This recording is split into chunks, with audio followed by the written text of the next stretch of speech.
Lord Teverson for this debate. I agree with almost every word he said, but when he starts telling the House that the Labour government is to be congratulated on its climate change actions, I'm afraid I disagree really, really strongly.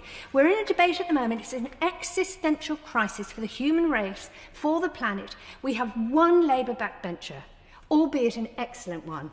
One Labour backbencher is in this debate. At least we've got 3 Tories, most of whom will talk some sense. Not completely, obviously. I just don't understand how this government can take this so casually. It is absolutely appalling, and I've been sitting here fuming since we started. We need nature, we need biodiversity. It's not a nice thing to have. It's something that is absolutely necessary for human life. Biodiversity in particular is nature's safety blanket. It cushions the shocks and creates resilience. And we've been shredding that security blanket for decades with an industrialised agricultural system overly dependent on chemical life support. Now, human actions have raised global temperatures by 1.5 degrees. We have done it a decade ahead of where we thought we would actually get to it. Climate science is constantly wrong because it's constantly cautious when it talks about impacts. It is constantly wrong because it's constantly running to catch up with real-time impacts that scientists are measuring.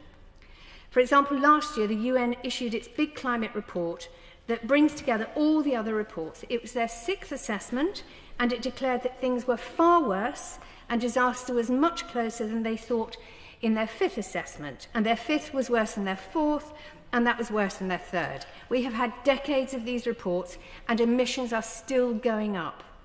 The science that went into the UN report last year is already out of date.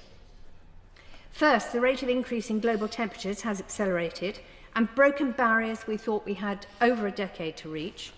It might be why, of course, Trump is so interested in the sovereignty of Greenland. As the ice sheets melt, all the minerals, the zinc, the precious metals are going to be available for grabbing. And his rich friends know that climate is changing, and their denial is simply greed. They want to carry on making money while the rest of us have to swim to our lifeboats.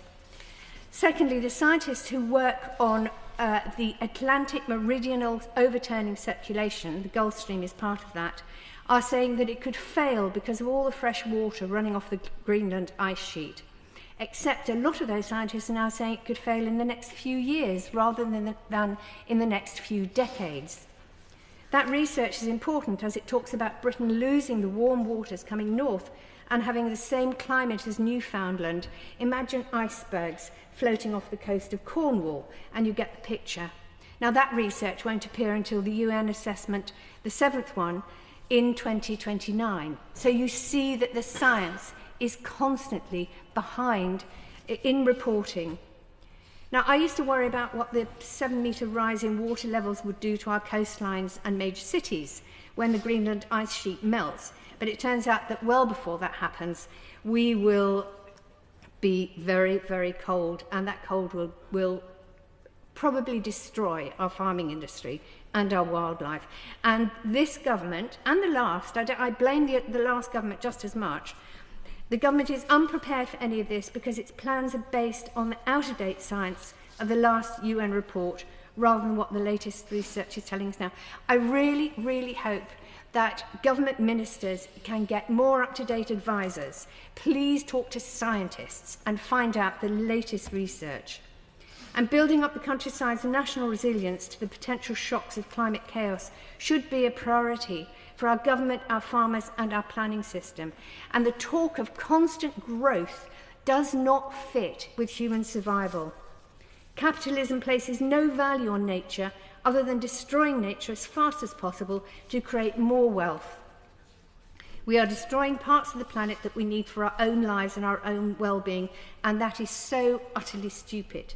Now, I want to bring up, during this debate, a nationally important case for rivers. Now, Labour committed in its manifesto to actually, it had a stated commitment to clean up rivers, but there is a river in North Yorkshire. It's called, It's actually got rather a nice name, which I can't find in my notes now. But the Pickering Fishery Association, a fishing club in North Yorkshire, won a landmark legal case against the last government and against the Environment Agency, because the anglers successfully argued that the government and the Environment Agency had failed in their legal duties to clean up and protect the Costa Beck, a former trout stream near Pickering. Now, please tell me, please can the Minister tell me, what's the change? Because the last government put in the appeal against that ruling, and this government, Steve Reed, whom you also congratulated, actually has continued that appeal. So this government is refusing to clean up a river that the courts have said they should. I do not understand why this government can't see they should be the face of change, and they are not. We might as well have the Tory government still back in power. Yeah. I don't want it.